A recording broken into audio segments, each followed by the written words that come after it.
All right, the last card that we're going to create is this cute little snowman here with the shaker element up front.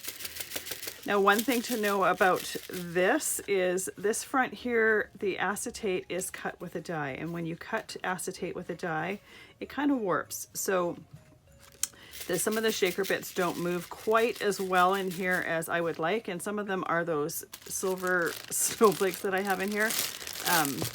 These guys, I bought them off of Amazon, and they're actually, it's almost like those disposable tablecloth material things.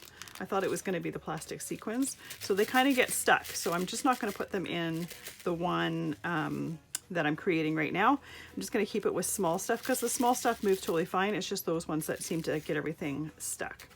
So the very first step is we're going to stamp some snow in the background.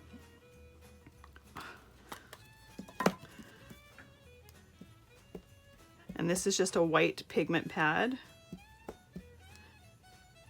And I want to use the white pigment for this because I want to make sure that those snowflakes are visible. There we go. Let that dry. And then I'm going to take, this is the same width as my card base here. And I'm going to rip it to create some hills. Now this is what I like to do just because it gives a bit of a natural finish. If you don't like that ripped edge, you can absolutely cut it, or you could use a die if you'd like. Personally, I just like the kind of natural edge to it. So one go up a little bit. This doesn't matter because this is going to cover that.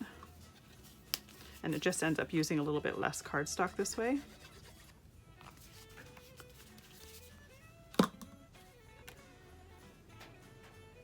There we go.